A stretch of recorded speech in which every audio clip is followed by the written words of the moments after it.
Locked in my room, 4 black walls, tied the noose, no recall, no result, fuck withdraw, rather shoot up till I fall. Murder on call with the fight now, 20 years and it seemed like a lifetime. I've been hanging every day from a lifeline. Why these fuckers hit a dinner every night? Let's start talking about equipment first. Okay, so one, like we've already learned some lessons, which is good. It's like you need to have the right equipment. Okay, so for me, it's very important that if you're going to be having your gun in a holstered system as opposed to like a fanny pack or something like that, that you have to have good clips and a belt that can support that weapon system. Okay, so the belt should be rigid enough. Leather belts are fine. I've seen some more rigid leather belts. For me, it's just, you guys know how I dress. I dress like a big teenager still, you know. So it's like it would not be authentic for me to have this nice leather belt with how I dress. Conceal carry. Conceal could be with just a jacket, like an overcoat. Could be outside your pants, outside the waistband, but still concealed, right? So that's going to be up to you too. I've seen like some guys. I'm thin and I wear slimmer fitting clothes, so it's like I'm always thinking that I'm printing, and I can see a little bit because I'm looking for it. But I've seen some dudes like this out at Decadent, and I'm just like, what the fuck? Like, this guy's either got some sort of like medical condition, or it's like it's very clear that it's a gun, and it's like everybody knows that he's had it. So just whatever you're carrying, know why you're carrying it, and make sure that you're concealing appropriately. All right. Tomorrow, as we get into knives, you guys maybe have heard me say before, we need to have a support side weapon. So plenty of people carry knives on them, but they carry them on their dominant side. You have a dominant weapon system, and then what? Another dominant weapon system? It's like, in what situation would you go to the knife when you have the gun? You would not. Yeah. And if you couldn't get to this, it's because this hand's doing something, this hand needs to be doing something. So again, there's different types of knives. I'll get into that tomorrow as we talk about equipment.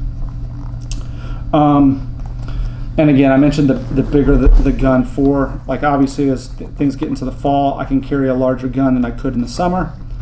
And I was wearing sweatpants today, and that's what I was wearing to conceal while I was wearing just like a sweatsuit. So you don't always have to have something so cumbersome. Yes, sir. How do you have that knife so it doesn't dig into your leg? When I try to do it, it kind of gets in this part. So we have these like the natural V right here. That's where I stow mine. So I take that clip, and it's got like that metal clip here, and I basically am carrying it like this. Okay. You see, so it just goes in that V. When you do carry it like this and we start sitting down, and then you can see how like my abdominal gets in that, yeah, this can kind of be uncomfortable. So make that shift according, if this is the type of knife you're going to carry. Then again, there's different types of knives, and I'll get into that tomorrow. Any questions on that as far as gear goes? No? Talk about the last step first, because we can talk about our finishing skills. If we don't actually have those skills, then all the stuff that gets us to that point is useless, right? It's like if you can't pull the fucking trigger, like you can't get the gun out on target, then like all the cool hand-to-hand skills that we have means nothing. So we can't practice the true finishing skill of like accuracy, and it's like this isn't a shooting range, you know, but we can practice getting to that point of with a single hand, because again, the content of this specific course is that we need to have one hand to get to the gun because the other hands are doing something, okay? And this is extreme close quarters. So we're gonna work on using our weapon side hand, releasing the cover garment. If you have it on the side, it's still the weapon side hand is doing that, and we need to be able to get to the gun. Now, getting to the gun. Some of us have like a bigger beaver tail, and it's flat like this, and like both these guns are essentially the same Glock and a Walther. This one's got a little bit of a deeper tail. Stand by. And 2011 style platforms that are kind of more with this grip, whether they have a hammer on the back or striker fire weapon, doesn't matter. But as we release and we bring this up, you may find that you have to come down at like a 45-degree angle to be able to get into that because of this notch, this beaver tail that's right here, okay? Because as you try to come straight down on top of that, you can see, Moon, that that's not going to be a good grip, Yeah. right? We want to be in that space right here, right? So as I'm coming straight down the weapon system, I may need to come down at a diagonal so that way I can make that nice, perfect grip every time. But that's if you have that type of curve. If I can get 3 fingers, and again, Glock, Walther, PDP, the depth in here is a little bit different, but you see it's pretty much flat on the back of the Striker Fire platform. So I can come on here with my thumb kind of up on it. I'm getting my fingers in it, and then what would I do? Just roll my thumb to the inside. Okay.